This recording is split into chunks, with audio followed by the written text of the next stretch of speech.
Hi everybody, Michelle McCloonan, astrologer and life navigator, and I'm bringing you an astrology update for the next new moon, which is happening on the 29th of January, so finishing off the month of January and starting a whole new lunar cycle. So as we know, new moons are always a time of new beginnings. It's a time to plant new seeds, and this one really kind of starts to kick off what we're going to be experiencing in 2025. Which promises to be a year of great change. I know we often say that in astrology, but this really is, these are the times of change that we've been kind of preparing for, I guess. So if you look at the new moon, I really see this as a frequency shift, as a time where we can actually really get in touch with our authentic vibration, our authentic being, and we can actually make this shift and transcend the old. It really is quite potent, and it bodes not just for the month, but for more than that, because it's connected, the new moon is connected with much bigger cycles. So I'll try and unpack it for you to see if that makes some more sense for you. This new moon is in the sign of Aquarius, which means that the moon and the sun come together in Aquarius. And in the same sign of Aquarius, we also have the planet of communication, which is Mercury, in a connection with Pluto, which I've spoken a lot about. Pluto has been on a very long journey in Capricorn and has now moved permanently into Aquarius for the next 20 years. And it's aligned now with Mercury. Over the last week, it's actually been building up to this, and we would probably have experienced some intensity maybe in our lives, because it's actually been connecting, Pluto's been connecting with the sun and now moved on to connect with Mercury and is actually kind of pulling in that sun energy as well. So all this is actually saying that this is a new time, a time to move into a new frequency, particularly because Pluto has this very long cycle. So this is kind of opening the gate. It's a portal into that Aquarian energy. And the Aquarian energy really is about higher energy. Aquarius is the water bearer, so a lot of people see it as a water sign, but it is not a water sign. It's an air sign. The little waves in the Aquarian glyph, or the Aquarian symbol, represent sound waves or energy waves. It's waves of energy. But what the symbolism actually suggests with the water bearer is that new consciousness is being poured into our awareness. And that is what this cycle in Aquarius is actually about. It's really about us transcending the old and stepping into this new awareness. Now, just before I continue with the new moon, to support this energy, my partner John and myself are starting our next Journey to Freedom course, which is starting on the 6th of February. And it starts with a free week called Vision 2025, which kind of sets you up for the year. It helps you to actually hone your energy and your frequency towards what you actually want to manifest in the year and in the years to come. The free week is basically a week where we'll be meeting for two 90-minute Zoom calls, and you'll be given a lot of supportive material as well in your own portal. And then that begins our 13-week journey, which is the Journey to Freedom. We have run 15, I think, or 16 of those since the onset of COVID in 2020. And we have really helped people to actually transcend the mind and to move into a place where they can actually deal with change and where they can actually get mastery over their mind, so not ruled by the mind, and move into a higher state of awareness, which is actually what this energy is all about. So if you like, have a look at our website. The link will be below, and join us for the first week, see if it resonates with you.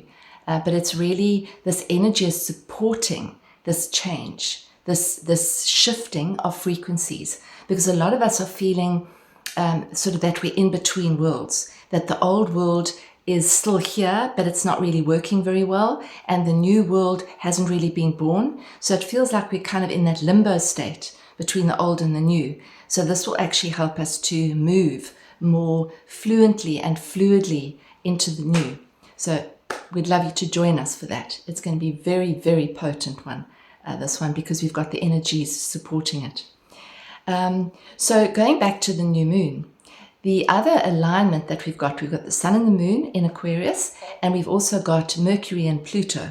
Pluto being the planet of transformation, Mercury being the planet of the mind. So it's basically the transformation of the mind. It's also, Pluto is I call him the plumber of the zodiac. So what he does is he goes down beneath the surface and pulls up whatever's there onto the surface so that we can actually see it. So what he's doing right now, or what the energy is doing rather, is it's actually bringing our thought patterns up into the surface so that we can see them and transcend them, because it's the planet of transformation, transcendence, death, rebirth, and regeneration. So this energy together, just those two energies, plus the Sun and the Moon in the sign of Aquarius, is helping us to see it from a higher perspective. Aquarius is very much about lifting our perspective so that we can see from a higher perspective. It's not about getting involved in the drama. It's actually about removing ourselves from the drama and putting ourselves into a state where we can observe and then respond rather than react. Because when we're in the drama, and we're in the drama of our pain bodies, which are basically formed by our conditioned mind, it's very difficult to actually then see the bigger picture. And that's what Aquarius is saying. How do we see the bigger picture? How do we see it also from a more intuitive base rather than a discerning kind of mind-based awareness? So I'm going to go into that as well, because there's another very strong alignment that's actually supporting that. So this energy is really about liberating us from the old, bringing those patterns up onto the surface. We might find that there is leading up to and around this new moon, we might find that there are some intense communications with others. Some people might feel a bit heavy. It can be a little bit of a heavy energy, but on the whole, I think it's actually a bit lighter than that. We could find sort of a triggered energy depending on your birth chart, and depending on where these alignments are playing out in your birth chart, you might feel a bit triggered by it, because it's really the energy of change. The other thing that's kind of amplifying the energy is that the ruler of Aquarius is the planet Uranus, which is the planet of change, unpredictable happenings, sudden happenings, things sort of feeling very kind of electrifying.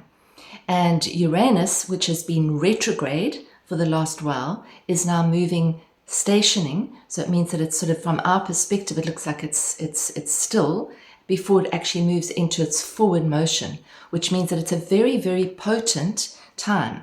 Because when a planet's, it's called stationing. When a planet stations, the energy of it becomes stronger. So that happens the day after the new moon.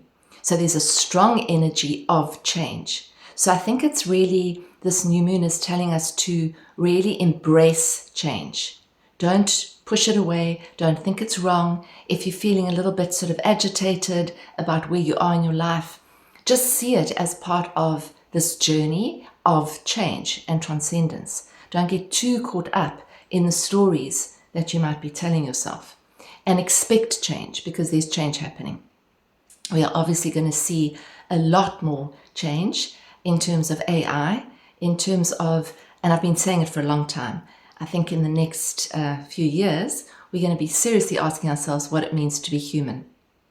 With the robotics that are happening, with AI taking over many jobs, we are really reassessing who we are as humans, what we are as humans. What does it mean to live an authentic, aligned, content, happy, fulfilled life? That's what we're going to be working with. So that's what we're working with also in our journey over the next few months, journey to freedom. So this is very much a time of telling the truth as well, and just allowing those patterns to come up so that you can see them without judging them as bad. If you're in a situation where life feels unclear or life feels a little confusing, see that as also part of the process. It's not wrong. Now, the other thing that's happening, there's a whole nother alignment that's happening as well, because in astrology, we don't just look at one thing, we look at everything. Everything's connected to everything. And we have a stellium, which means a group of planets in Pisces. Now, it's quite significant because two of the slower moving planets, this being Saturn and Neptune, are moving out of the sign of Pisces this year. So there's a major kind of ending of a cycle that we're experiencing this year. There's no doubt about that. But in this new moon, we have the North Node, which is the karmic axis. It's one part of the karmic axis in Pisces, very closely connected to Neptune, very closely connected to Venus, as well as Saturn's in Pisces as well, a little distance away. So what does that tell us? That tells us a whole nother story, because the nodes are the nodes of karma. They have been moving through the signs of Libra and Aries, and they've just moved into and onto the Pisces Virgo axis. And the south node of the moon is in Virgo, the north node of the moon is in Pisces, and that is the dynamic that we're going to be working with over the next 18 months. Now, what does that mean? Well, the north node represents our destiny point. It represents where we're moving as a collective and personally, because what it'll be doing is it'll be working with your particular chart in the area of where this alignment is with the north node and the south node. So I see this as a major move as well, because the south node, which is in Virgo, is what we're actually not necessarily moving away from, but what we're integrating in our lives, and what we're actually sort of downplaying, and what we're moving towards is determined by the north node. This applies to all of us, and it's much longer and much more long-lasting than, for example, just a new moon or a full moon, because this is going to be working with us for the foreseeable future. So what does this mean? Well, the north node, being in Pisces, ruled by Neptune, which is the king of the ocean. It's the ocean of awareness. Pisces and Neptune rule all things spiritual, all things connected, all things intuitive, psychic, that knowing that we get at any one moment that is not in the mind. The south node, which is Virgo, is very much mind-oriented. It is the sign of discernment. Yes, no, right, wrong, past, future, good, bad, which is it's very necessary in our lives to have a mind, but not to let the mind rule us.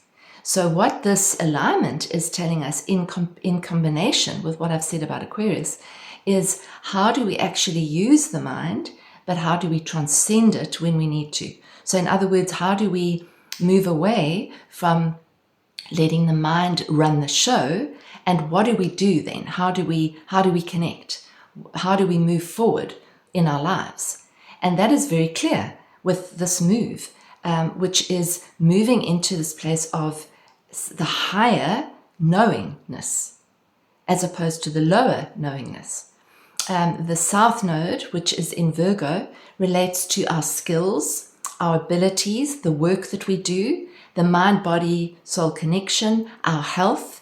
And what we're being asked here is, how do we make better use of our energy? If we feel that we're actually not using our energy to the best, the highest potential, how can we actually adjust maybe our routine, which is Virgo? How can we say, what are we eating? What are we eating for breakfast? How are we eating? Are the foods that we're eating feeling like they're actually doing us good or not? What is the water saying? Because water is huge. I mean, we are 70-80% water. So what water are we drinking? And bearing in mind that water has an energy, because Pisces is a water sign, right? So water has an energy. It has a memory. So everything that we put into our bodies actually works with our whole energy system. It feeds our cells. And that includes our thoughts. So whatever thoughts we're putting into our awareness also affects our health and affects our well-being. So this is really potent in terms of what are those old conditioned thought patterns that we keep on saying without even thinking about it. It just comes out because it's this old pattern that's running. And how can we actually transcend those patterns? So to be aware of it, to use this Aquarian energy to pour this new consciousness into our awareness. And we do that by being quiet, by being still, and connecting with our inner knowing. That is the North Node in Pisces, without doubt.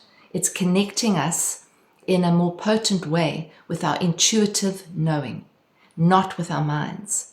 The other just part of this that I want to mention is that it's also related to our gut biome. And, thinking and knowing that the gut is the second brain. So what is the gut telling you? What is your gut biome telling you?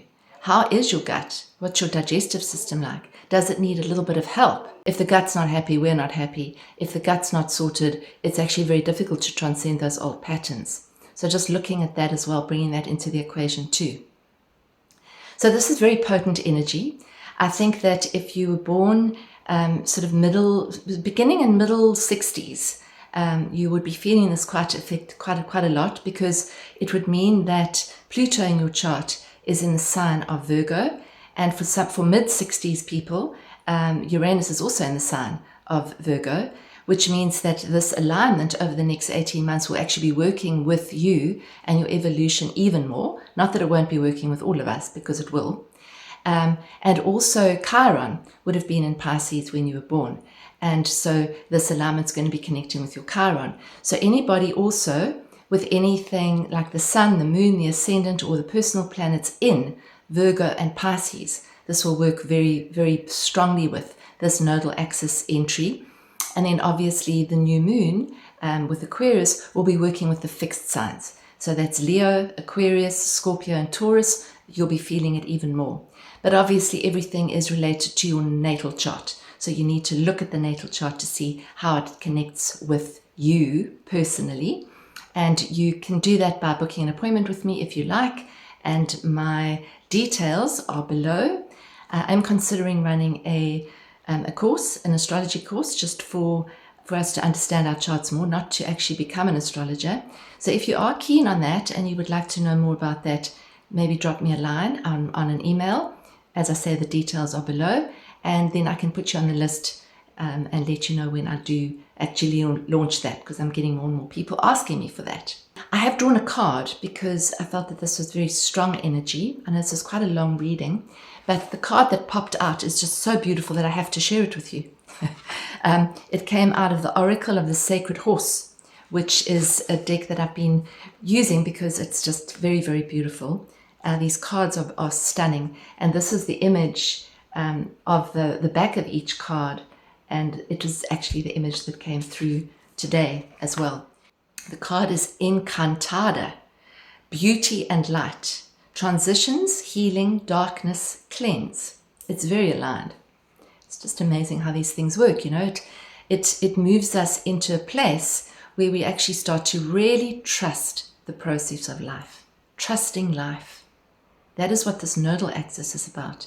That's what our journey is about, is learning how to align with the wisdom and unbelievable beauty of life and allowing it to unfold rather than forcing it, rather than forcing the river. So Encantada is showing you to hold your back straight, your shoulders level, and your head high with confidence and dignity. Imagine the beauty and energy of roses surrounding you. The roses are here to enhance your space and cleanse your aura.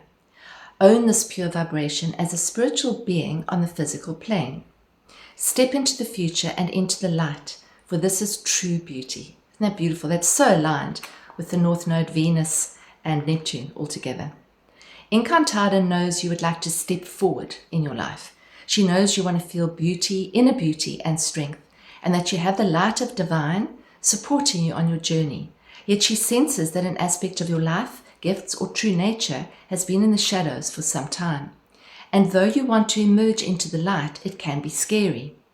By the way, this actually relates very, very strongly, Neptune and Venus, to the artistic, the creative side of us, which is actually really wanting expression and to be honored. Troubles of the past may hamper your ability to feel confident. Please remember that you're a creature of the light. In Encantada's eyes, you can do no wrong.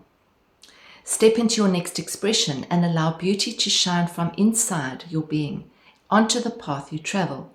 And I'm just going to say there, on the level of the divine, you can do no wrong as well. Transitions can require movement from higher and lower energies. You have healed the darkness within you, and it's time for higher vibrations. Give extra care to your body and your entire being during this transition. Feed yourself only that which gives you nourishment and well-being and keeps your mind and vibration strong. Stretch your limbs, strengthen and lengthen your back. Breathe deeply. Prepare for the steps you're about to change. I'm going to say prepare for all the change because there's change happening. So we need to strengthen our bodies and our souls and our gut and our connection. Your potential is limitless. No matter how often life has felt heavy or burdened, you return to the light. You have done so much courageous work on yourself. You have shed layers and layers of old habits and energy patterns that are familiar yet not yours. There will be other layers to shed, but don't be mired in doubt. Cleansing is part of the process of living. Your true self knows only kindness, love, and enthusiasm for life. Everything else is an old pattern. It's not true. Embrace the energy Encantada wants to transmit to you. Be open and seek a deeper connection by being confident in your worth and goodness. Then quiet your mind and ask for Encantada's guidance. She will be with you throughout your journey. Feel her presence and trust that she is here with you. When Encantada appears, be ready to shine your warm, glowing light to demonstrate the gift of being your true self. Some may turn from your light, and others may be in awe of it. In the school of life, it's prudent to understand the human propensity to judge. Becoming triggered by judgments can no longer be your way. It's separation as soon as we judge. Allow the energy of the roses that surround you to absorb these detrimental comments so you're free to express your true self. And that's detrimental comments that come from yourself too, your own brain, your own mind. How another responds to your self-expression is of no concern to you. You are here as an example of beauty. Trust your unfolding path. Trust Encantada. Trust your inner knowing. Trust that. Trust that guidance. She will be here as you light up your life. The questions that we can ask ourselves: are you ready to step into an aspect of your life with courage? Have you disowned any aspect of your light being? If so, what might change if you embraced it?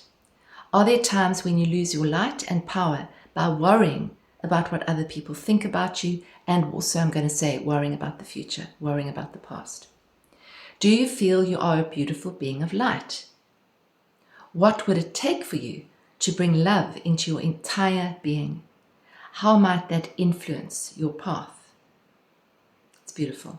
What would it take for you to bring love into your entire being? How might that influence your path? Because at the end of the day, we actually are love. That's our true being. Our journey to freedom is actually, we could call it the journey to love, because that's what we actually work with and dance with. The energy of what we are already, not what we've done wrong, not what we still have to do, but who are we really at the deepest part of ourselves? Those are the questions that we're asking as we move into this year and into this new dimension of consciousness. So thank you for listening. I hope this has helped you. And if it did, please share it because it gets the message out. Comment because that also helps with the algorithm or whatever. And like and subscribe if you haven't done so already. Thank you so much for listening and watching. And I'll see you in about 2 weeks' time. Take care.